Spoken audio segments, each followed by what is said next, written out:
What's going on, guys? It's jblader back again on the BattleCraft SMP. I'm super excited to be here today, and last time we were working on setting up the terrarium base. Now, some more stuff's gotta happen before it's a real base. Right now, it's not really much of a base. As you can see, my items are still out here. There's not any decoration around the bottom. There's nothing really inside, but minus a PC and a crafting table.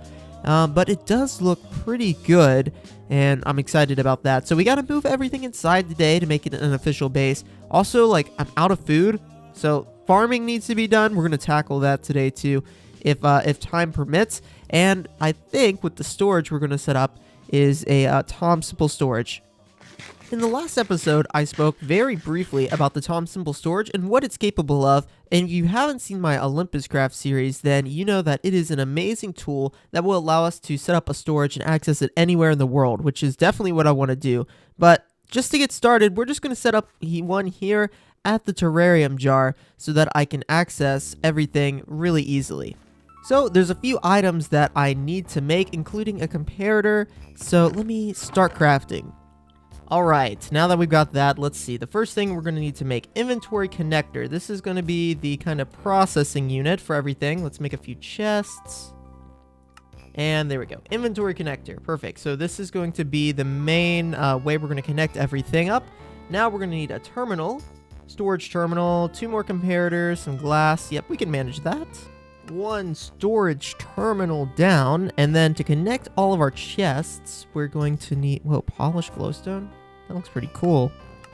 I haven't even looked at some of these items. Okay, and then to connect all of our chests, we're going to either need to use inventory cables, which can definitely work, but I'm a huge fan of the inventory trim. They simply turn chests and items that touch the chests into the system, and for that, we're just going to need some wood, some sticks, and chests themselves. So not super expensive. There we go. We can make a few of these. Okay, 6. That should be enough to get started. So let's get this stuff placed. We're going to be placing the inventory connector right here, the storage terminal onto that. So this will allow us to see all the items in storage. Obviously, there's nothing there right now, and there shouldn't even be any spaces. Oh, it's connecting to the furnaces. Very handy. And then we're going to be placing these inventory trims going down into our little underneath area here where it'll simply come down and do one of these. Yep, perfect. Now we just need to set up chests and connect them to the inventory trims and connect those chests to other chests. So for example, here I've got 4 double chests. Let's go down here and we will connect it to this system simply by placing it here and maybe one here. If we go back up top and check, you'll see that we now have more slots to add things into our storage, which means I can just chuck all this stuff right in here and it'll appear in our storage terminal. You might have guessed, though, that I want to upgrade this as well to the crafting terminal, which will allow us to craft directly from the system. And for this, it's a little bit more expensive. Let's take a gander. It's going to take the storage, 4 diamonds, 4 crafting benches, but we're getting pretty rich with that. The diamond hammer makes getting diamonds pretty easy work. So we'll go up and place this on the inventory, and you'll see now that we have a crafting grid in here, which will allow us to craft items right out of this, our inventory and the system here. There's also a bunch of other ways that we can sort this. We can add different types of filters. Yes, there's a ton of stuff we can do. So I just need to pile up a little bit more storage down here, and we're good to go. And keep in mind that we can actually just add chest to chest and they will connect as long as they are touching. So let's go ahead and do that. Now I just got to move my items over here. So I'm going to break down these chests over here and move everything. It's going to take a few minutes, so bear with me. Wait, I think I just saw a Pokemon that I don't have and I want. Oh, is this a Munchlax? Oh, it is. Oh, thank goodness. I was about to use dive balls. We also have a few additions in this mod pack that might be useful, and some of these are like the expanded storage, right? So I haven't played with this mod very much, but we can make an iron chest. Let's see, my iron reserves are low. 1 iron chest, and then I think we can even upgrade this to like a gold chest. And then technically we could upgrade this to a diamond chest, although I don't know if I have that much diamonds right now. Let's see. Oh. We will do single page screen. Okay, so there's how much space is in a singular gold chest. So that adds a lot of extra storage compared to like a double chest. Also down here, now we've got the enchanting table. So if I need to do any enchanting, we can do that. I'm gonna need a few more gold chests down here because it's standing out like a sore thumb. So maybe we line this up with some chests once we get the material. My food supply also is pretty bad, so there's a few things that we're gonna have to set up today just to get things going. These are the last of my golden carrots that I got from the villager trading hall in episode 1, and they go pretty quick here. So one thing I want to do, quick auto furnace down here and get some stuff smelting. Also, we gotta do some terraforming and farming. First, let's set up just a really basic auto smelter, one of the vanilla ones I'm sure you guys have seen. This is as simple as a furnace array gets. We put the items we want to smelt up here. You can see I've got some items I need to fortune, and we've got some fuel in the back, although it's like I'm basically out.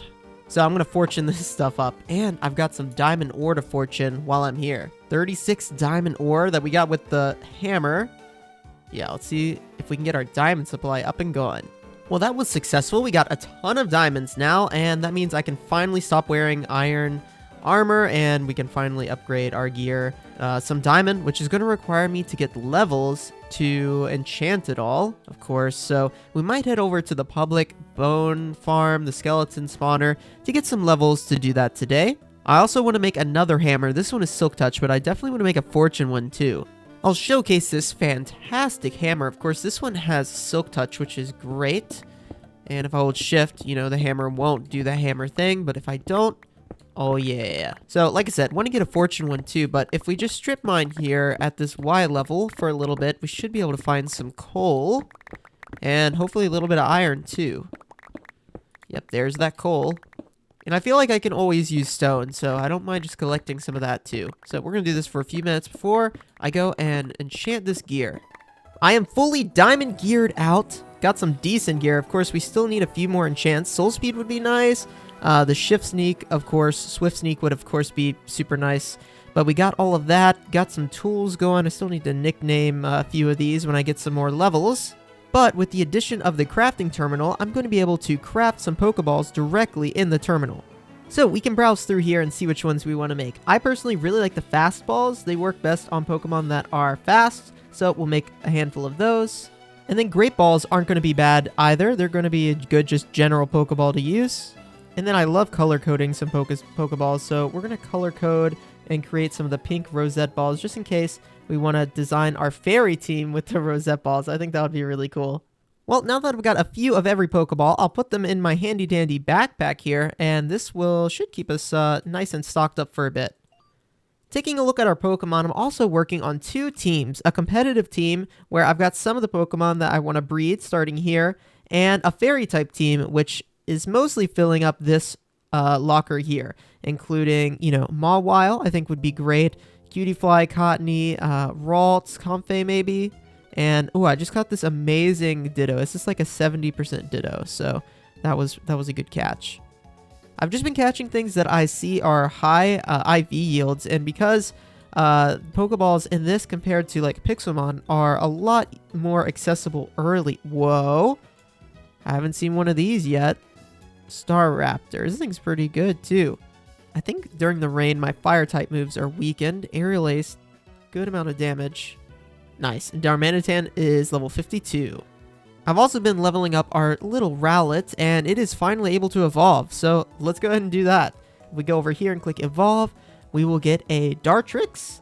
There it is.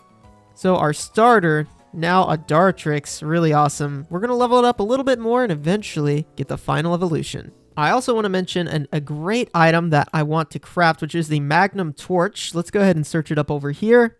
Now, the Magnum Torch, once I found this in the Olympus Craft series, I was in love with this item. It is so nice. Very expensive. Takes 4 diamonds, but will stop mobs from spawning in a huge, like 120 block diameter, basically. We got to make some of these. The fire charges, coal, gunpowder, and blaze. So I'm going to work to making a few of these.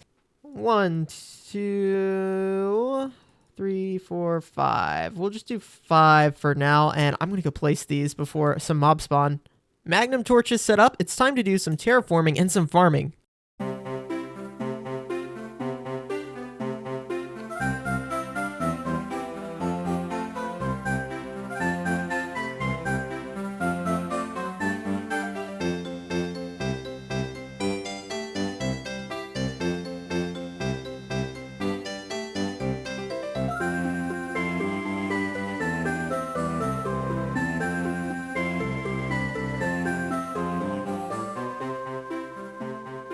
I heard the shiny sound. There it is. Did you hear it? Where'd it go? Ooh, a Starly? Okay, let me get my Pokeballs out. You know, a Rosette Ball would be beautiful. There it is. We're probably gonna have to battle it. Yeah, we're gonna have to battle it. Okay. It doesn't have self-destruct or anything, so we should be fine.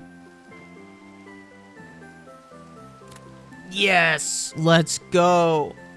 Our second shiny.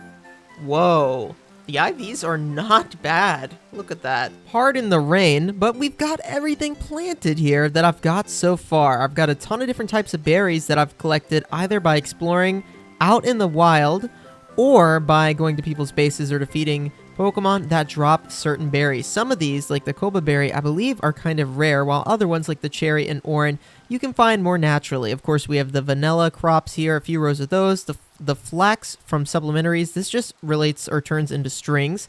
Now, this is the rare one. The Vivichokes are very rare, and they are even compounding the rareness is that when you harvest them, they only drop Vivichokes. They don't drop the seeds, which means to multiply the seeds, you have to sacrifice the Vivichokes. Basically, the ratio in which you're getting seeds to plant time is very low. And then that is the same thing with these seeds. When these mints fully grow, you break them, they only drop one seed. So we're going to have to do some exploring and try to get some more mints. There's a few different types of colors of mints, and I want to talk about them a little bit in a later episode. So I'm going to be casually kind of looking for those mints as we do a little bit more work here around the base. Now we've got this nice ambient lighting. I hid some lighting under the ground. You can see I've got glowstone and leaves in my inventory. And now this area is just looking so beautiful. I added some custom little trees. So this is just bamboo and some leaves. And then an azalea tree over here. We hit the charm mod that adds the azalea logs. And I think some more custom trees will really make this area feel a little fantastical. That's kind of the look or feel I want to go for. Very natural, very fantastical. Because I am, this is going to be a fairy area. I'm the fairy gym leader. So that's something that I'm definitely keeping in mind, although we're a long ways off from that. And I went exploring and got a few more mints. We found some cyan mints, and then we found some white mints. And I think those are the 5 mint types that we need in order to start really our mint production. I'm going to, once again, Elytra fly around and try to get a few more, because the more the merrier with these things. We're going to need a lot of them. And I also found, what was the others? The Babari berry. I didn't have this one. And I didn't see anything new, but if we open my map, you'll see that I went basically exploring. I just did a loop down here, and there was a building here. Someone has built something there. It's hard to tell what it is. But this area looks so nice at night with the lighting. Oh, so beautiful. Well, thank you guys for tuning in to this episode on the BattleCraft SMP. I am having a lot of fun playing on here, and we're going to dive more into some Cobblemon mod-specific stuff in the next one, but there's a lot of Minecrafting that has to take place in between. So if you are enjoying, make sure you leave a like, and I'll catch you guys in the next one. Take care!